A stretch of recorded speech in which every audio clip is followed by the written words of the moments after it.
चलो, इसके पहले हमने आपको बताया था कुछ प्रश्नों का जिक्र किए थे, जिसमें आपको 2-2 नंबर के प्रश्न कैसे पूछेंगे ये बताया गया था। इसके पहले हमने बताने का काम किया था। अब आपको 6 नंबर का कैसे प्रश्न पूछा जाएगा, 6 नंबर में कैसे प्रश्न आएंगे ये जानना है, ठीक है। तो 6 नंबर के 3 प्रश्न आएंगे, ठीक है, लेकिन 3 में एक एक्स्ट्रा देगा, अथवा करके प्रश्न देगा, यानी 6 प्रश्न देंगे, लेकिन उसमें से आपको 3 प्रश्न सॉल्व करना है। 6 नंबर का एक प्रश्न होगा, ठीक है, यानी 6 त्रिके 18 नंबर मिलेंगे आपको 3 प्रश्न को सॉल्व करते हो तो। लेकिन उसमें अथवा करके देता है, यानी जो आपको अच्छा लगे। हो सकता है कि 2 प्रश्नों में से एक जानते हो, एक न जानते हो, तो उनमें से एक सॉल्व कर लेंगे, ठीक है। तो उसी में से देखो, एक प्रश्न हमने 9 नंबर का एक प्रश्न आपसे पूछा जाएगा। कह रहा है कि 2 घन है, प्रत्येक घन का आयतन 64 सेंटीमीटर है। प्रत्येक घन का आयतन 64 सेंटीमीटर क्यों है। अगर दोनों घन को सटा देते हैं, दोनों घनों को अगर आपस में सटा देते हैं तो सटाने से एक घनाभ बन जाता है। तो घनाभ का हमको पृष्ठीय क्षेत्रफल ज्ञात करना है। घनाभ का पृष्ठीय क्षेत्रफल ज्ञात करना है। जो नया घनाभ बनेगा दोनों घनों को सटाने से, उसका पृष्ठीय क्षेत्रफल ज्ञात करना है। अगर इसका मान निकाल लेते हो तो आपको 6 नंबर प्राप्त होंगे। और बहुत आसान सा प्रश्न है, हम आशा करते हैं कि आप सॉल्व कर लेंगे एग्ज़ाम में। और 100% की गारंटी है ये एग्ज़ाम में ये प्रश्न पूछे जाएंगे, ठीक है। तो इसको कैसे सॉल्व करेंगे, पहले हम आपको फिगर बनाकर दिखा देते हैं। अगर आप नहीं भी लगाना जानते हो तो थोड़ा मोड़ा इसमें से आप फिगर उगर बना देंगे, तभी कुछ नंबर आपको मिल जाएगा, ठीक है, तभी आप पास हो जाएंगे। प्रश्न कह रहा है कि 2 घन, तो घन की बात किया है तो घन की आकृति आप बनाना सीखेंगे। तो घन कुछ इस तरीक़ा से आप बना लेंगे। देखो घन बन गया, ठीक है। तो 2 घन की बात हो रही है, 2 घन है हमारे पास, ठीक है, ऐसे 2 घन बन गए। इनका भी 64 है, इनका भी 64 है। आज जब इन दोनों को सटा दिया जाता है, दोनों को सटा देते हैं तो कुछ इस तरीका की आकृति बन जाती है। देखो, ठीक है, ऐसी आकृति बन गई। दोनों घन चिपक गए, एक यह, ठीक है। तो पहले तो हमको ये पता करना है कि ये जो घन है इसकी भुजा क्या है, ठीक है। तुमको नहीं आ रहा है तो कम से कम ऐसा फिगर वो बना दोगे ना, तब वो 6 में से 2 या 3 नंबर आपको मिल जाएगा चित्र बना देने से, ठीक है। उसके बाद देखो लिखना है, यदि घन का आयतन बराबर 64, तो घन का फार्मूला क्या होता है भाई, घन का आयतन का सूत्र होता है AQ का मान है 64। तो हम घनमूल निकालेंगे, A बराबर क्यू रूट निकालेंगे, ठीक है। तो 64 इसके अंदर डाल देना है और उसका फैक्टराइज कर दो। फैक्टराइज करेंगे तो देखो 4 गुणे 4 गुणे 4 चौके 16 चौके 64 हो जा रहा है। तो इसमें से एक नंबर बाहर, तो यानी A की वैल्यू हो गया 4, यानी प्रत्येक की भुजा की लंबाई 4 हो गई, ठीक है। ऐसे 4 cm का है। तो बताओ इसको चिपकाया गया तो यह 4 है और इतना 4 है, तो कुल कितना हो गया, टोटल हो जाएगा 8 cm। इसकी लंबाई 8 cm हो गई, लेकिन बाकी जो है इसकी ऊंचाई 4 ही रहेगा, इसकी चौड़ाई 4 ही रहेगी, ठीक है। तो देखो L के मान लिख लेना है 8 cm, B का मान है 4 cm और H के मान है 4 cm। ऐसे मान ज्ञात करना, ठीक है। तो घनाभ का आपको वक्र पृष्ठीय क्षेत्रफल यानी कुल वक्र पृष्ठीय क्षेत्रफल निकालना है। तो घनाभ जो बना है ही, तो बताओ इसके कब फलक हैं। तो देखो, एक सामने से घन हो या घनाभ हो 6 फलक होते हैं भाई, किनारे किनारे 4 गो, एक ऊपर है एक नीचे है, ठीक है। तो इसका हम एरिया डिफाइन कर लेंगे। तो देखो कैसे, इस साइड में ऊपर और नीचे और उस साइड बगल में जो फलक हैं सबका जो मान होगा बराबर होगा। केवल इधर जो ढक्कन है इस इधर से चिपकाया गया, इधर से तो अलग अलग हैं। तो इनका मान हम कैसे निकालेंगे, आ जाओ यहाँ पर हम लिख देते हैं घनाभ का पृष्ठीय क्षेत्रफल, पृष्ठीय क्षेत्रफल। तो देखो पहले तो 4 गो सेम है भाई, 4 गो कैसे सेम है, मतलब इस साइड देखो लंबाई और ऊंचाई है ना, लंबाई और ऊंचाई, अगर इस साइड अगर लंबाई ऊंचाई है तो इसके जस्ट उधर भी लंबाई ऊंचाई होगा, ठीक है। या इसका फार्मूला होता है 2LB plus BH plus HL, घनाभ का वक्र पृष्ठीय क्षेत्रफल। सब दो गो सेम होता है ना, तो ऊपरा देखो ऊपरा यानी अगर इस छतवे घनाभ के जैसन हो, मतलब है रूम में हो, तो छत और फर्श एक साइज का होगा, यह दीवार और यह दीवार एक साइज का होगा, और हई दीवार और हई दीवार एक साइज के होंगे, यानी 2 फलक एक जैसन है। तो इसीलिए देखो 3 फलक गुणा करके एरिया निकाल लिया और उसका 2 गुना कर दिया गया, 6 फलक होगा, ठीक है। इसमें मान पुट कर दो, 2L के मान देखो बाबू 8 गुणे B का मान 4 प्लस 4 गुणे H का मान 4 प्लस 4 गुणे L का मान 8, ठीक है। 2 8 चौके 32, 4 चौके 16 प्लस 8 चौके 32, आज जोड़ लो बाबू। तो देखो जोड़ के गुणा कर देना, 3 2 6 8 2 10 को 0 3 1 4 3 7 1 8, ठीक है। देखो गुड़ावा हो गई ने, तो 8 दुआई 16 और 0 रख लेना है centimetre cube, sorry square, centimetre square. है जो नयका घनाभ बन गया ना, नयका घनाभ जो बना है उसका पृष्ठीय क्षेत्रफल 160 सेंटीमीटर स्क्वायर है। अगर ऐसा प्रश्नों को सॉल्व कर लिए तो आपका 6 नंबर बन जाएगा बिना कोनो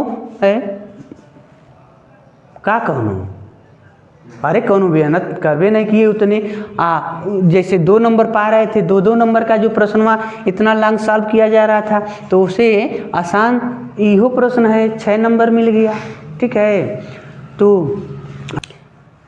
एक तो ये प्रश्न हो गया, नहीं तो अथवा करके एक और प्रश्न दिया है, यानी दिया है नहीं है, देगा एग्जाम में, अथवा करके एक और ही प्रश्न तुमसे पूछ देगा, ठीक है। तो या तो इसको लगाना आना तो उसको लगाना, लेकिन ऐसा गलती मत करना कि एक के मतलब एक के प्रश्न है और उसमें दिया है यह लगाओ अथवा यह लगाओ, तो तुम क्या करोगे, दोनों लगा दोगे तब वो 6 नंबर मिलेगा, ये नहीं कि 12 नंबर मिल जाएगा। मान लो दूसरे प्रश्न में से छोड़ दोगे, कहोगे कि यही दोनों लगा देते हैं, तब आपको 6 नंबर मिलेगा, बाकी 6 नंबर कट जाएगा। एक प्रश्न से 1 लगाना है और दूसरे में से 1 लगाना है, अथवा वाले को 1 छोड़ना अनिवार्य है, ठीक है।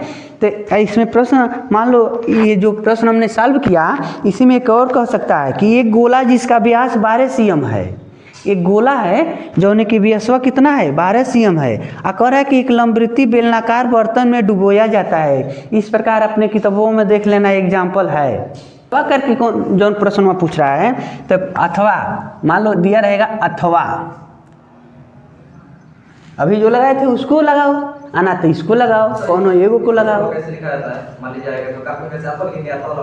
नहीं नहीं ऐसा कोनो बात नहीं है। प्रश्न नंबर अगर 5 में दिया है प्रश्न 1 अथवा 2 करके, ऐसे मगर पॉइंट नहीं लिखा रहता है, तो आप प्रश्न नंबर 5 लिख दो। अब अथवा वाला लिखो चाहे पहला वाला लिखो, कौनो लिखना है तुम उसको सॉल्व कर दो, इसमें कोई दिक्कत की बात नहीं होगी, ठीक है। लेकिन ये सुनो, कह रहा कि एक गोला है जिसका व्यास 12 cm है, एक गोला हमारे पास है जिसका व्यास 12 cm है, व्यासवा जो है इसका ना 12 cm का है गोलवा का व्यास। इसको उठाकर एक हम क्या करते हैं, बेलन में डाल देते हैं, बेलन में डाल देते हैं, जौने में थोड़ा सा पानी बा, इस बेलन में डालते हैं तो इसमें पानी है, इसको उठाएं और इसमें डाल दिए, इसको इसमें डाल दिए, ठीक है। पानी पहले था इसमें, पानी इसमें था इतना ऊंचाई तक, कितना ऊंचाई तक, इतना ऊंचाई तक पानी था। लेकिन जब हम इसको डाले गोला कोनो इसमें, तो पानी का लेवल मान लो पहले इतना था, पानी आज ऐसे ही गोला पड़ने तो पानी का लेवल बढ़ गया। आई तो तुम जानवे करते हो, किसी बर्तन में कुछ पानी है या कुछ उसमें डालोगे तो पानी ऊपर आएगा कि नहीं आएगा। तो पहले यह ऊंचाई तक पानी था, आज जब हम उसमें गोला डाल दिए तो पानी की ऊंचाई बढ़ गई। कितना बढ़ गई? तो कह रहा है कि पहले जितना थी ना उसके 3 सही 5/9 सेंटीमीटर बढ़ जाती है। यानी यह ऊंचाई है तो इसकी ऊंचाई से कितना ही ऊंचाई बढ़ गया? तो 3 सही 5/9 ऊंचाई किसके? एच के। इतना ऊंचाई बढ़ जाती है, प्रारंभिक ऊंचाई से उतना बढ़ जाती है। ठीक है, अब देखो तो हम लिखेंगे गोले का व्यास। हमको इसका व्यास निकालना है, किसका? बेलन का व्यास निकालना है। गोले का व्यास तो देवे किया है, तो गोले का व्यास दिया है बाबू 12 cm। तो त्रिज्या कितना हो जाइए? 12/2 यानी 6 cm। गोले का त्रिज्या 6 cm। ठीक है, अब देखो गोले का त्रिज्या, तो गोले का आयतन कितना हो जाएगा? गोले का आयतन निकाल लेंगे। अब देखो जैसे कि जितना पानी बढ़ रहा है बाबू, जितना गोले का आयतन होगा उतने ना पनिया बढ़ा होगा। गोले का आयतन हम यहाँ लिख सकते हैं प्रश्नानुसार। अगर कुछ लिख पाना चाहे ना इहो तनी है टाइटलवा लिख लेना प्रश्नानुसार। यानी हम नहीं, हम तो कुछ हो ना करता नहीं, कौन कर रहा है? रोशन कर रहा है। तो बढ़े हुए लिखेंगे, बढ़े हुए पानी का आयतन बराबर गोले का आयतन। उतना ही पानी बढ़न हुई, ऊंचाई बढ़ी जितना कि गोले का आयतन होगा। ठीक है, बढ़े हुए पानी का। तो ये बताओ पानी की जो आकृति है, डिजाइन है, बेलन के जैसा ना होगा क्योंकि बेलनाकार बर्तन में न रखा गया है। तो पानी का आयतन बेलन का आयतन ही निकालेंगे तो कितना ऊंचाई तक? जितना ऊंचाई तक वो पानी बढ़ा है। कह रहा है पानी जो है सतह पानी बर्तन में पानी की सतह 3 सही 5/9 cm बढ़ जाती है। नयका ऊंचाई हो जा रहा है। ठीक है, तो देखो पानी का आयतन बराबर गोले का आयतन। तो पानी का आयतन बेलन के जितना है तो सूत्र यूज कर लो। जैसे कि बेलन का आयतन होता है πr²h। इसमें गोले का होता है, गोले का आयतन होता है 4/3 πr³। 4/3 πr³। अब देखो बाबू दोनों तरफ पाई है ना, पाई काट दो। ठीक है, हाई किसका त्रिज्या है? बेलन के, बेलनाकार पानी के ती रहेगा। हाई गोले का है। तीन आई कि कहोगे कि आर दोनों और एक के जैसन है, ऐसा कुछ नहीं, अलग अलग है। तो अब देखो r² IH के मनवा कितना है? पनिया कितना ऊंचाई बढ़ जा रही है? पानी की सतह से 3 सही 5/9 बढ़ जा रहा है। इधर देखो 4/3 आर की जगह पर बाबू का रखना है वो 6 का 3 घात। ठीक है, 6 का क्यू। अब आ जाए इधर r² बराबर r² गुणे 9 × 27 5 32 बट्टे में 9 बराबर 4/3 गुणे 6 गुणे 6 गुणे 6 ऐसा कर देना है। अब देखो क्या कट रहा है बाबू, कटिए चलो 3 से 2 बार में कट गए ने। तो r² बराबर 4 गुणे 2 गुणे 6 गुणे 6 गुणे हाई नीचे के 9 बने उधर ही भेज दो। अब बट्टे में ऊपरा के 32 नीचे। r² बराबर 4 दूनी 8 चौके 32, मतलब यह इससे गुणा किया 8 हो गया, 8 इसमें भाग कर दिया। ठीक है, अब लिखो 6 गुणे 9/4। तो देखो 2 दूआई 4, तो 2 तिहाई, फिर से 2 से ई कट गई ने, ठीक है। अब आ जा बाबू, r² बराबर 3 गुणे 9, तो r बराबर कौड़ी में इसको लिख लेवल जा, तो 3 गुणे 9 को भी लिख दो ना, 3 गुणे 3, तो इनका जोड़ा बन गई ने, तो बाहर 3 गुणे 3 यानी 9 सीएम। बेलन जौन है ना बर्तन, बेलनाकार बर्तन है ना, उसकी पानी की त्रिज्या कहो, अच्छा बेलन की त्रिज्या कहो, काहे से पूरा बेलन आकार बर्तन में ना पनिया फैला हुआ है, तो बेलन की त्रिज्या हमको मिल गई 9 सीएम। तो लिखना है, आंसर ही नहीं है, लिखना है बेलनाकार बर्तन का व्यास, हमको व्यास निकालना है ना, देखो 2 गुना कर दो, 18 सीएम।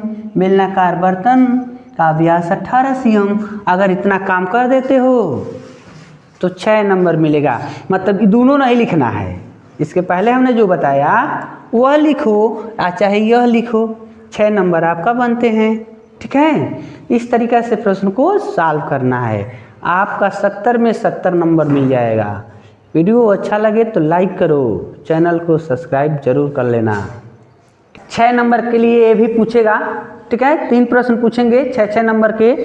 अब प्रश्न देखो, हमने बताया था पढ़ाते समय कि हाइट एंड डिस्टेंस जो था हमारा, ऊंचाई और दूरी से क्वेश्चन पूछे जाएंगे, ठीक है। तो इसमें से एक क्वेश्चन पूछ रहा है, कह रहा है कि भूमि पर स्थित एक बिंदु x से ऊर्ध्वाधर टावर, देखो एक बिंदु x है और यहाँ से एक ऊर्ध्वाधर टावर, यहाँ पर एक टावर है PQ, ठीक है, PQ एक टावर है, यह है टावर। अब यहाँ से x बिंदु से क्या करते हैं, टावर को देखते हैं। टावर PQ के शीर्ष का उन्नयन कोण 60 अंश है। जब हम x पर खड़ा होके और टावर के शीर्ष को देखते हैं, Q को देखते हैं, तो 60 अंश का कोण बनाता है, तो जमीन हो गई, यह आधार है या जमीन कह सकते हो। तो जब यहाँ से हम ऐसे देखते हैं टावरवा को, तो 60 अंश का बन जाता है कोण, उन्नयन कोण लिखा है, ठीक है। पुनः कह रहे हैं कि बिंदु x से 40 मीटर ऊंचाई पर स्थित बिंदु y से Q का उन्नयन कोण 45 अंश का है। मतलब यहाँ से ऊंचाई पर x से 40 मीटर की ऊंचाई पर, 40 मीटर की ऊंचाई पर खड़ा होकर, ठीक है। अब फिर से उसी टावर के शीर्ष को हम देखते हैं तो 45 अंश का कोण बनता है। तो कह रहा है PQ की ऊंचाई बताओ, PQ का ऊंचाई बताओ और XP की दूरी बताओ, मतलब यह मान बताओ, आधार का मान बताना है और इस टावर की ऊंचाई बताना है, ठीक है। तो अगर इतना काम कर देते हो तो 6 नंबर बन जाएगा आपका। देखो कैसे, यानी यहाँ पर जब वो आदमी खड़ा हो गया Y पर, अब इसको देखेगा ना, तो मान लो अगर इतना ऊंचाई पर चल गए तो इसी के, मान लो इसी के समांतर ये रेखा खींच लो, अगर यहाँ 40 है तो यहाँ भी 40 हो जाएगा, अगर समांतर है तो यहाँ नाम Z दे दो। अब यहाँ से जब हम टावर के शिखर को देखेंगे तब ना 45 का कोण बना। अब देखो जितना यह होगा ना, मान लो इतना दूरी को हम लिख देते हैं A, तो यह भी A हो जाएगा ना। अब देखो इस टोटल ऊंचाई, टावर की टोटल ऊंचाई कैपिटल H मान लो। एक बात ध्यान देना है, एग्जाम में लिखते समय फिगर आपका बना होना चाहिए और हर स्टेप सुंदर सुंदर लिखना है, पूरा का पूरा नंबर मिलेगा। तो देखो लिखना टावर की ऊंचाई H मीटर, ठीक है, XP की दूरी A मीटर, ठीक है। θ1 का मान 60 अंश और θ2 का मान 45 अंश, ठीक है। इसमें से देखो अब टोटल कितना है एच, तो अब बताओ 40 निकाल दो तो केवल इतना ऊंचाई हो जाएगा एच माइनस 40, क्योंकि P से Q की दूरी न एच है, एच मीटर है, तो 40 मीटर कम कर दोगे एच में से तो कितना बच जाएगा एच माइनस 40 बच गया। तो हम छोटे वाले का यूज कर लेते हैं, छोटे वाले त्रिभुज का। देखो त्रिभुज क्या है YZQ से, इतना जान लो अगर 45 अंश के कोण बन रहा होगा ना तो जितना ऊंचाई हुई है उतने आधार होगा। आओ देखो tan का यूज करो, tan थीटा बराबर क्या होता है लंब बट्टे आधार, लंब बट्टे आधार। तो tan 45, हम क्योंकि YZQ वाला त्रिभुज की बात कर रहे हैं तो कोण 45 है, तो 45 लंब क्या है H माइनस 40, आधार क्या है A, तो 45 का मान 1 और H माइनस 40 बट्टे में A, तो A को इधर ट्रांसफर करोगे तो हो जाएगा स्मॉल a का मान H माइनस 40, इसको बचा कर रखो, समीकरण 1 है, ठीक है। अब बड़े वाले त्रिभुज का यूज करो, तो जब बड़का त्रिभुजवा यूज करेंगे, त्रिभुजवा का है XPQ में, तो यहाँ लिखो tan theta, tan theta L by A, तो tan थीटा का मान क्या है 60 दिया है, इसमें 60 है। लंब हो गई ने कैपिटल H, टोटल ऊंचाई ना हमको लेना है, आधार स्मॉल a, क्योंकि आधार यह हो गया। तो tan 60 के मान क्या होता है बाबू काड़ी में 3, tan 60 का मान होता है काड़ी में 3 बराबर H बट्टे में a, तो इसको इधर ट्रांसफर कर दो तो इनसे गुणा कर लेगा, तो काड़ी में 3a बराबर H। अब a का मान उठा के इसमें रख लो, a का मान जैसे इसमें रखोगे, देखो a का मान है H माइनस 40, तो काड़ी में 3 कोष्टक में H माइनस 40 बराबर कैपिटल H, कोष्टक टूटेगा तो काड़ी में 3 H माइनस 40 काड़ी में 3 बराबर H, H को इधर लाओ और इसको इधर ट्रांसफर कर दो, तो हो जाएगा काड़ी में 3H माइनस H बराबर, ये इसको उधर पक्षांतर करोगे तो हो जाएगा 40 काड़ी में 3, इसमें से H कॉमन कर लो तो यहाँ हो जाएगा काड़ी में 3 माइनस 1 बराबर 40 काड़ी में 3, तो H के मान मिल गया बाबू, हई जो है नीचे जाकर भाग कर देगा, 40 काड़ी में 3 बट्टे में काड़ी में 3 माइनस 1, H का मान मिल गया। हमने आपको बताया था कि अक्सर जो होता है पर काड़ी में मतलब बट्टे में काड़ी नहीं होना चाहिए, तो इस टाइप का अगर आंसर आ जाए तो परिमेयकरण करना चाहिए। 40 काड़ी में 3 बट्टे काड़ी में 3 माइनस 1 काड़ी में 3 प्लस 1 से नीचे ऊपर गुणा कर दो। परिमेयकरण करने का ये तात्पर्य होता है जैसा नीचे है उसी का माइनस है तो प्लस, प्लस है तो माइनस से, तो H बराबर 40 काड़ी में 3 ब्रैकेट में काड़ी में 3 प्लस 1 बट्टे में देखो एक में a माइनस b, एक में a प्लस b का फार्मूला बन गया, तो इसको लिख देना है काड़ी 3 का स्क्वायर माइनस 1 का स्क्वायर, यानी 3 माइनस 1 हो जाएगा, तो हो जाएगी 2, H बराबर 40 काड़ी में 3 प्लस 1 बट्टे में 2 से ही कट के हो जाइए 20, H बराबर 20 काड़ी में 3 कोष्टक में काड़ी 3 प्लस 1, अगर कोष्टक टूट जाए तो ये हो जाएगा H बराबर 20 काड़ी में 3 से गुणा करेगा तो 20 गुणे 3 और यहीं से गुणा करिए तो प्लस 20 काड़ी में 3, 20 3 60, H बराबर तो 60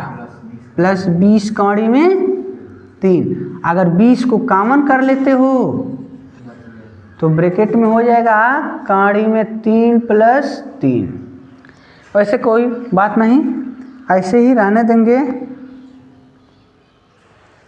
मीटर। ये हो गया टावर की ऊंचाई, या यहीं पर छोड़ दिए थे ना हम तो भी कोई बात नहीं है। अगर ये किसका हो गया, पी क्यू का मान हो गया, एक्स पी का भी तो मान निकालना है, तो इसको उठाकर यहाँ पर रख दो एच के जगह पर, एक्स पी का मान निकालना है तो क्या करना है आपको, एच के जगह पर लिखना है। चलो इस वाले स्टेप को रखो, इसको यह रखोगे तो कोष्टक पकड़ में आ जा रहा है ना, इसको रखो 60 + 20 काड़ी में 3, यहाँ रखें 60 + 20 काड़ी में 3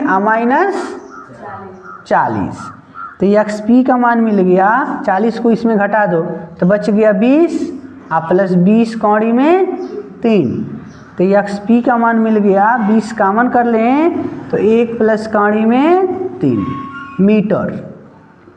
इस तरीका एक्स और पी के बीच की दूरी मिल गया, मतलब आधार का मान मिल गया। तो देखो भाई 6 नंबर पाना है ना, तो इतना तो काम कर ही पड़ी, 6 नंबर आपको मिल जाएगा।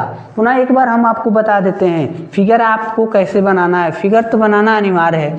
प्रश्न कह रहा है कि हम x बिंदु पर खड़े हो जाएं, तो जब कहा है शुरू में वैसे काम करते जाना। x पर खड़ा होने को है तो x पर खड़ा हो जाओ, यानी x एक ले लो पॉइंट। कह रहा है कि एक टावर है PQ, x से PQ टावर के हम शीर्ष को देखते हैं, Q को देखते हैं, तो हमने PQ एक टावर लिया और यहाँ खड़ा होकर इसके शीर्ष को देखा। तो जब यहाँ टावर है, यहाँ तुम हो, तो एक रेखा खींच देना, आधार तो होगा ना, जमीन तो हुई भी ना करी हो, तो ऐसे खींच लेना। और यहाँ से हम Q को देखते हैं तो कहा है कि 60 अंश का कोण बनता है, 60 अंश का कोण बन गया। अब इसको हमने h मान लिया। कह रहा है पुनः कि हम जहाँ पर x पर खड़े हैं, तो अगर मान लो x से हम 40 मीटर की ऊंचाई पर खड़ा हो जाएं, वही बिंदु पर, ताकि हमारी ऊंचाई बढ़ जाए। तो 40 मीटर की ऊंचाई पर खड़ा होके, जहाँ पर नाम दे दिया गया है y, वहाँ खड़ा होके जब हम शीर्ष को देखते हैं, टावर के शीर्ष यानी Q को देखते हैं, तो 45 का कोण बनता है। तो तुम जितना ऊंचाई पर हो गए, इतना ऊंचा हो गए, तो इसी के पैरेलल न गए होगे, लेकिन हई दूरी तो कम नहीं न हुई। अगर जितना है उतना ही यहाँ से भी दूरी होगी, तो ये पैरेलल लाइन हो गया। तो ये है तो ये भी, ये हमने यहाँ भी लाइन खींच लेंगे और यहाँ 45 अंश का कोण बन गया। अगर टोटल ऊंचाई h मीटर था, ठीक है, तो 40 ऊंचाई पर ना गए हो 40 मीटर, तो h में 40 कम कर दो तो इतना बच गया h - 40। तो इस तरीक़ा से आप मान को यानी फिगर बना लेंगे। तो फिगर बना देंगे तो छोटे त्रिभुज का यूज करना है, पहले छोटे त्रिभुज का यूज करेंगे जहाँ से हमको कुछ मान मिल जाए, उसके बाद उसके मान को उठाकर बड़े वाले में रख लेना। इस तरीक़े से मान मिल जाएगा। अगर पूरा एक मतलब प्रश्न को सॉल्व नहीं कर पाते हो तो फिगर भी बना देते हैं, तब भी आपका कुछ नंबर बन जाएंगे। ठीक है, तो ये काम आपको करना अनिवार्य होगा। अब इसका अथवा करके भी प्रश्न देगा। इसको सॉल्व कर लिए तो ठीक है, नहीं सॉल्व कर पाए तो अथवे वाले को चेक करो, हो सकता है कि वो आसान हो तो उसको सॉल्व कर लेना। ठीक है, देखो अथवे वाले प्रश्न को हम आपको बता रहे हैं। अभी एक सवाल बताए थे ना, तो उसका अथवा या तो उसको लगाओ ना तो इसको लगाओ। प्रश्न कह रहा है कि एक नाव है, एक नाव जो है पुल की ओर आ रही है। मान लो यह पुल बना हुआ है, तो अब मान लो हम पुल तो बनाएंगे नहीं, मान लो यह पुल है, ठीक है, और यह जल है, यह तालाब है, पूरा इसके ऊपर पुल बनाया गया है और नाव यहाँ है। थोड़ा सा छोटा बनाते हैं, नाव है भाई, तो नाव पुल की ओर जा रही है, पुल की ओर जा रही है नाव। तो इसमें बैठा है आदमी, पुल को देखा, पुल के ऊपरा सिरा को देखा, ठीक है, तो इसका कोण कितना बन गया, दिया है कि इसका कोण उन्नयन कोण 30 अंश का हुआ। और 4 मिनट के बाद नाव यहाँ पर चली गई, ठीक है, यानी x दूरी तय करके नाव यहाँ पहुँच जाती है। अब यहाँ से इसमें बैठा है आदमी, इसको देखा तो कोण कितना बन गया तो कोण का 60 अंश हो जाता है। कोण का उन्नयन कोण यानी इसका उन्नयन कोण 60 अंश हो जाता है। तो कह रहा है कि अब बताओ कि नाव कितना समय में यहाँ पहुँच जाएगी, पुल के पास पहुँच जाएगी। ठीक है, तो इस प्रकार के सवाल भी पूछेगा और आपको 6 नंबर मिलेगा जब इसको सॉल्व कर लोगे तब। ठीक है, तो हम यहाँ लिखेंगे नाव की चाल तो देवे नहीं किया है। ठीक है, कोई बात नहीं। पुल की ऊंचाई मान लो h। ठीक है, h। और ए बिंदु पर नाव है, बी बिंदु पर जाती है, सी बिंदु पर पुल है।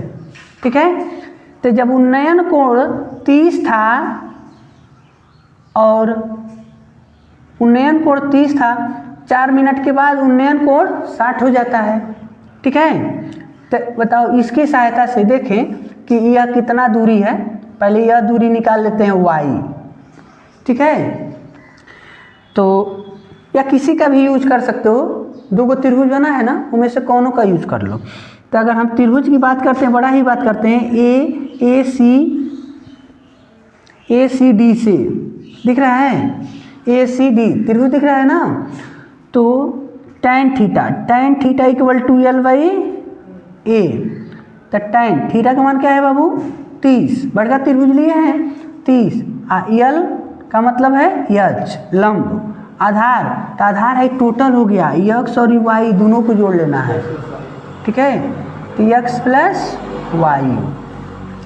tan 30 का मान 1/3 बराबर h बट्टे x प्लस वाई। tan 30 का मान रख लिया गया। तो h का मान कितना हो गया बाबू, h का मान इसको इधर भेज दो, ट्रांसफर कर दो। तो h बराबर हो जाएगा 1/3 कोष्टक में x प्लस वाई। ठीक है, अब देखो पुल की ऊंचाई मिल गई ना। अब आ जाओ, अब हम y का मान निकालना चाहते हैं। हम जानना चाहते हैं कि कितना दूरी जाना है। अभी जब 4 मिनट के बाद बिंदु B पर जब नाव आ गई तब कितना दूरी और जाना है पुल के पास। ठीक है, तो छोटे त्रिभुज का यूज अगर कर देते हो BCD से, तो tan theta L by A. तो tan थीटा का मान कितना है 60, L का मान h ही है, आधार कितना है बाबू y, आधार y। तो देखो यहाँ tan 60 के मान काड़ी में 3 h बट्टे y। तो इसको अगर यहाँ भेज दें तो h के मान हो गया काड़ी में 3y। समीकरण 1 और 2 को देखो। समीकरण 1 2 में h बराबर इतना है, h बराबर इतना है। तो h अलग अलग नहीं ना हो जाएगा, बराबर है ना। पुल की ऊंचाई में कोनो परिवर्तन नहीं होगा। तो यहाँ लिखोगे समीकरण 1 2 से, समीकरण 1 2 से यानी दोनों बराबर है। काड़ी में 3y बराबर लिख सकते हो 1/काड़ी में 3x प्लस y। अब इस काड़ी 3 को इधर भेजो, काड़ी 3 है, 3 से गुणा करिए तो 3 हो जाएगी, काड़ी 3 से गुणा करके 3 हो जाएगा। तो 3y इधर हो गया x प्लस y। अब देखो इसको इधर भेजो भाई, तो 3y माइनस y बराबर x। तो देखो घटाओगे तो कितना हो गया 2y बराबर x, 2y बराबर x। अब देखो x कितना दूरी है y का 2 गुना, मतलब कितना दूरी और जाएगा, जितना दूरी आया है ना इसके आधे दूरी जाना है। आ जाओ, आंसर आ गया, बहुत बढ़िया। या y का मान लिख सकते हो x बट्टे में 2 मीटर।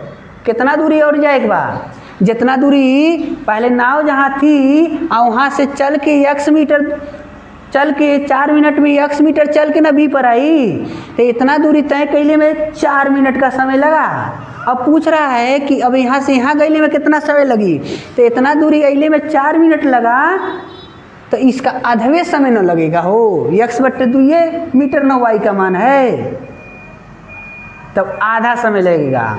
तो लिख देना है अतः पुल तक जाने में लगा समय कितना, x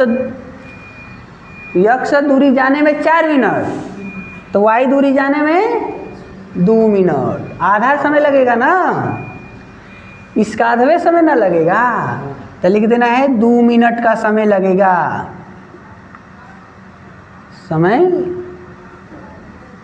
इस तरीका से आप मान निकाल लेंगे। ठीक है, तो अगर ऐसा कर देते हो ना तो 6 नंबर मिल जाएगा। एक और आता है 6 नंबर के लिए। ठीक है, 6 नंबर मिलेगा इसको सॉल्व करते हो। ये तो फिक्स है कि आप से उम्र के आधार पर प्रश्नों को पूछेगा। पिता पुत्र का उम्र यानी उम्र के अनुपात पूछ सकता है, उम्र के आधारित प्रश्न पूछ सकते हैं। जैसे कह रहा है कि पिता की उम्र पुत्र की उम्र की 7 गुनी है, पिताजी अपने पुत्र के उम्र के 7 गुना बड़े हैं। कह रहा है कि 2 वर्ष पहले पिता की उम्र पुत्र की उम्र की 13 गुना थी। पिताजी अपने पुत्र के 13 गुने थे, कब? 2 वर्ष पहले। तो दोनों की वर्तमान आयु की गणना कीजिए। तो हम लिखेंगे माना पिता की उम्र, पिता की उम्र यानी पिता की वर्तमान उम्र लिख सकते हो, वर्तमान उम्र बराबर x वर्ष। पिताजी x वर्ष के हैं। ठीक है, और पुत्र की वर्तमान उम्र y वर्ष। ठीक है, अब प्रश्न कह रहा है कि अगर ये देखा जाए कि पिताजी पुत्र के 7 गुनी हैं, पिता की आयु पुत्र की आयु की 7 गुनी है, यानी यहाँ लिखते ना प्रश्नानुसार पिताजी पुत्र के 7 गुना है, यानी x बराबर x पिताजी हो गए, y लड़का हो गया, तो यह इसके 7 गुना है, तो इसके मान में हम 7 से गुणा कर देंगे, यानी x बराबर 7y। इक्वेशन 1 हो गया। और प्रश्न कह रहा है कि 2 वर्ष पहले पिताजी अपने लड़के से 13 गुना बड़े थे। तो लिखेंगे 2 वर्ष पहले पिता की आयु। आज पिताजी कितना है? x वर्ष, तो 2 वर्ष पहले, तो इनके उम्र में 2 कम कर दो, x माइनस 2 वर्ष के थे, तो 2 वर्ष पहले लड़का भी जो उनका था, उनका पुत्र जो था, उसके भी आयु में तो 2 नंबर कम हो जाइए, लड़का तो y माइनस 2 वर्ष का था। तो कह रहा है प्रश्न कि 2 वर्ष पहले पिताजी अपने लड़के के 13 गुना थे, यानी x माइनस 2 y माइनस 2 बराबर नहीं है। जब इसके संगे हम 13 से गुणा कर देंगे ना तब बराबर हो गया। पिताजी अपने लड़के के 13 गुना थे। ठीक है, तो आ जाओ भाई 13 गुना बने तो x माइनस 2 कोष्टक तोड़ दो, 13y माइनस 13 2y 26, तो x बराबर 13y माइनस 2, इसको उधर करोगे माइनस 26 ना है, इसको उधर ले जाओगे तो प्लस 2, तो x बराबर 13y जोड़ लो तो माइनस 24 हो गया। अब देखो तो x का मान कितना है, x का मान उठाकर x के जगह पर रख लो, तो समीकरण 1 से यानी x का मान है 7y, तो इनकी जगह पर लिख देंगे 7y बराबर 13y बराबर माइनस 24, तो 24 को इधर कर दो प्लस हो जाएगा, और 13y में 7y घटा दो बाबू, तो 24 बराबर 7 माइनस कर दोगे तो 6y बच गया। ठीक है, 6y, तो 6 में भाग दे दिए तो y बराबर 24 बट्टे में 6, 6 चौके 24, तो y का मान क्या मिल गया? 4। उनका लड़कवा आज कब वर्ष का है? उनका लड़कवा आज 4 वर्ष का है। आई पर बहुत तो वो होता नहीं, ठीक है, उड़ता नहीं। देखो y का मान समीकरण 1 में रखने पर, तो y का मान जब 1 में रख लेंगे तो x बराबर 7 गुणे y के जगह पर 4, तो x बराबर 7 चौको 28, यानी उनका पापा बहन 28 वर्ष के भाई ने, और उनका लड़का 4 वर्ष के हो गए। इस तरीक़ा से अगर सॉल्व करते हो तो 6 नंबर मिलेगा। अगर वीडियो आपको अच्छा लगे तो वीडियो को लाइक ज़रूर करिए और चैनल को सब्सक्राइब करिए, अपने मित्रों से शेयर कीजिए और 70 में 70 नंबर मिलेगा, ये हमारा वादा है तुमसे, ठीक है।